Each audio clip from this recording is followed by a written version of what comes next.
12절부터 21절까지 교독하겠습니다.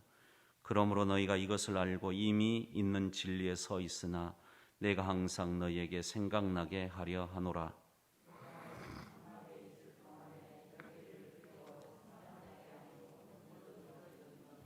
이는 우리 주 예수 그리스도께서 내게 지시하신 것 같이 나도 나의 장막을 벗어날 것이 임박한 줄을 알미라.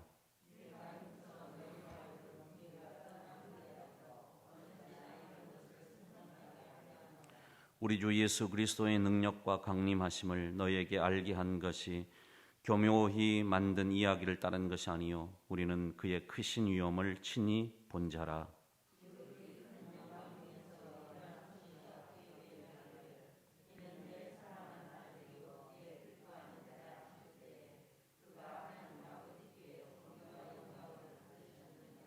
이 소리는 우리가 그와 함께 거룩한 산에 있을 때 하늘로부터 난 것을 들은 것이라.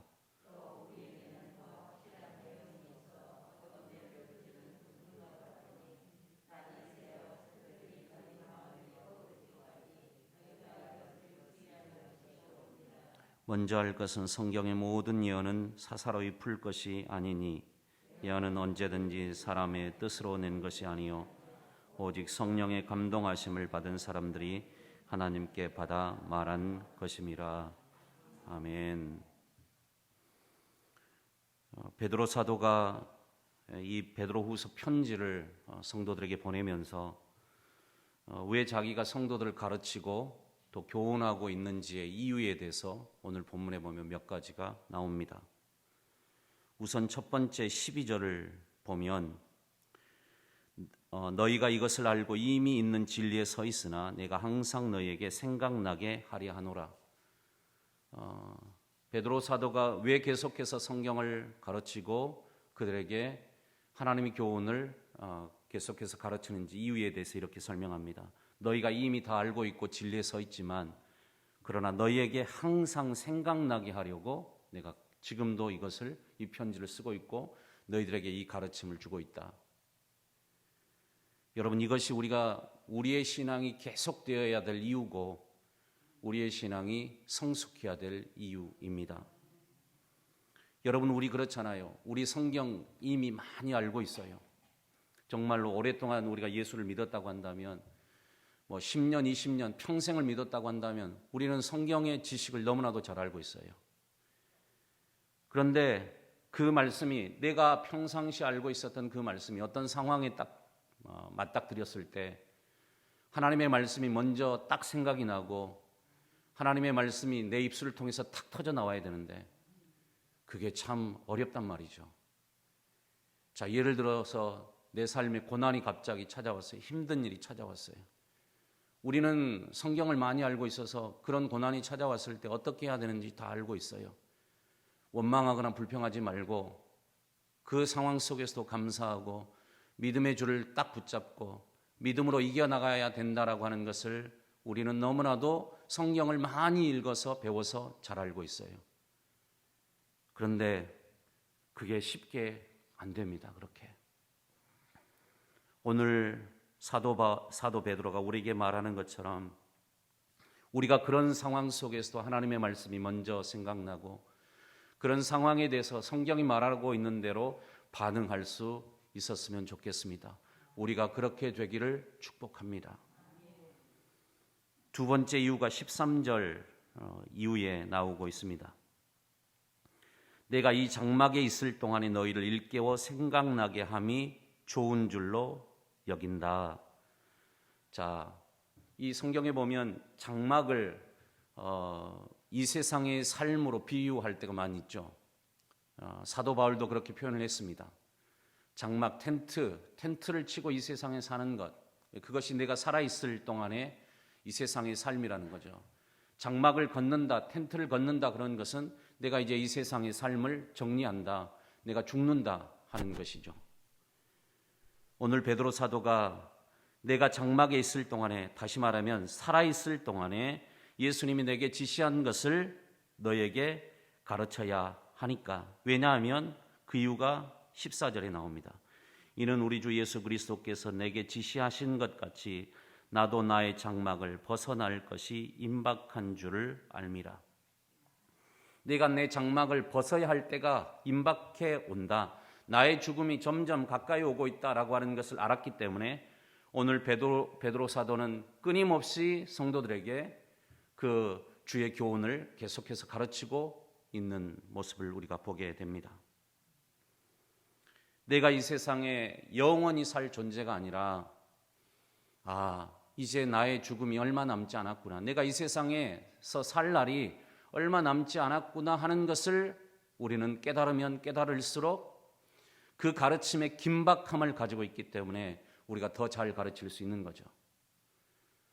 우리가 우리 자녀들한테 하나님의 말씀에 대해서 가르치고 믿음의 도리에 대해서 가르치고 사람됨에 대해서 너가 어떤 어려움 속에서도 믿음 잃지 말고 믿음을 지키면서 살아라. 이렇게 우리가 얘기해야 되는 이유가 있어요. 왜 그래요? 우리 곧 떠날 거니까. 나의 장막을 거둘 날이 이제 그렇게 멀지 않았으니까. 그 임박한 죽음, 내 앞에도 죽음이라고 하는 것이 이렇게 가까이 오고 있구나. 그것을 더 깊이 생각하면 생각할수록 우리는 우리 자녀들에게 이런 것에 대해서 계속해서 얘기하게 될 것입니다. 우리에게 이 종말론적 신앙이 있어야 나도 이제 떠날 날이 멀지 않았구나. 그것을 생각할 수 있어야 우리가 우리 자녀들에게 마땅히 가르쳐야 될 것들을 가르칠 수 있어요. 그리고 긴박한 마음을 가지고 정말로 이게 내가 언제까지 내버려둬서는 안 되고 빨리 이것을 내 자녀들에게 가르쳐야 되겠구나. 그런 마음들이 생기는 것이죠. 또 한 가지의 이유가 나오고 있습니다. 15절에 보면 내가 힘써 너희로 하여금 내가 떠난 후에라도 어느 때나 이런 것을 생각나게 하려 하노라. 그렇게 해야 내가 떠난 후에도 사랑하는 성도들이 이런 것들을 생각할 수 있기 때문에 내가 가르쳐놔야 어떤 긴박함을 가지고 내가 가르쳐놔야 내가 떠난 다음에도 성도들이 이 말씀을 붙들고 살 수 있기 때문에 나는 지금도 가르친다. 우리 자녀들에게도 역시 마찬가지라 생각됩니다. 그렇게 해놔야 내가 떠난 후에라도 우리 자녀들이 하나님의 말씀이 생각나고 말씀 붙들고 살 수 있기 때문에 그렇게 한다는 것이죠. 베드로 사도는 오늘 자신이 예수 그리스도의 가르침을 계속해서 하는 것에 대해서 어떤 분명한 근거, 확실함을 두 가지 이유를 가지고 설명을 합니다. 내가 예수님에 대해서 당신들에게 가르치고 있는 것은 분명한 사실이다. 그리고 이 가르침은 정말 확실하다라고 하는 것을 두 가지 근거를 가지고 설명을 합니다. 첫 번째는 16절부터 18절까지 나오고 있죠. 16절부터 18절까지 우리 함께 읽어보겠습니다.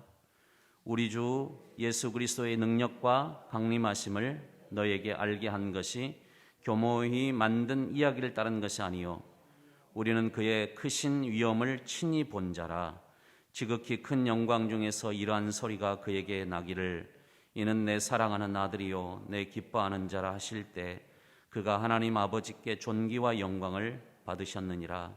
이 소리는 우리가 그와 함께 거룩한 산에 있을 때 하늘로부터 난 것을 들은 것이라. 아멘. 예수 그리스도에 대한 증언이 누가 꾸며낸 얘기가 아니라는 것이죠. 우리는 친히 예수님을 만났고 그분을 보았고 그분의 음성을 들었다. 그리고 변화산에서 있었던 얘기를 기록하고 있습니다. 자기 자신이 직접 베드로가 경험했던 변화산에서의 사건을 기록하고 있는 것이죠. 지금 베드로 사도가 왜 이런 말들을 계속해서 하고 있는가 하면 그 당시 거짓 교사들이 예수 그리스도의 성육신과 그분의 사역과 죽으심과 부활, 어떤 재림의 약속 이런 것들을 이건 다 근거 없는 얘기라고 그렇게 꾸며낸 얘기라고 거짓 교사들이 얘기하고 다녔기 때문에 이것에 대한 강력한 지금 반박을 베드로 사도가 하고 있는 것입니다.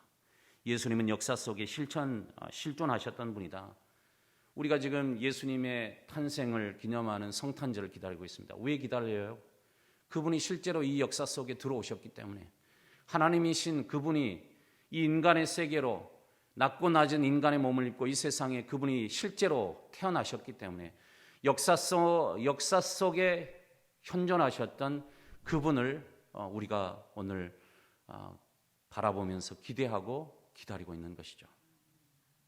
또 한 가지 근거에 대해서 베드로는 이렇게 설명하고 있습니다. 19절과 20절, 21절 우리 마지막 다시 한번 읽어보겠습니다. 또 우리에게는 더 확실한 예언이 있어 어두운 데를 비추는 등불과 같으니 날이 새어 샛별이 너희 마음에 떠오르기까지 너희가 이것을 주의하는 것이 옳으니라. 먼저 알 것은 성경의 모든 예언은 사사로이 풀 것이 아니니 예언은 언제든지 사람의 뜻으로 낸 것이 아니요 오직 성령의 감동하심을 받은 사람들이 하나님께 받아 말한 것임이라. 아멘. 베드로 사도는 성경의 예언의 확실성을 얘기합니다. 이것은 사람의 뜻으로 낸 것이 아니다. 사람이 자기가 하고 싶다고 해서 한 것이 아니라 성령의 감동하심을 받은 사람들이 하나님께로부터 이것을 받아서 사람들에게 말한 것이다. 그렇게 말하고 있습니다. 성경에 대해서 확신할 것을 우리들에게 말하고 있죠. 여러분, 하나님의 말씀 확신해도 좋습니다. 여러분이 험한 세상 가운데서 모든 것이 변하고 어디 마음 둘 곳 없을 때 우리가 무엇을 붙잡아야 되겠습니까? 하나님의 말씀을 붙들어야 됩니다. 이 말씀은 진실합니다. 분명합니다. 내가 정말로 의지할 만한 것입니다. 세상에 그 어느 것도 붙잡을 수 없었다고 느낄 때 여러분이 하나님의 말씀으로 돌아와서 말씀을 붙들고 이 말씀이 진정한 진리인 것을 확신하면서 언제나 이 말씀 속에서 변하지 않고 흔들리지 않는 믿음을 소유할 수 있는 저와 여러분이 되기를 축복합니다.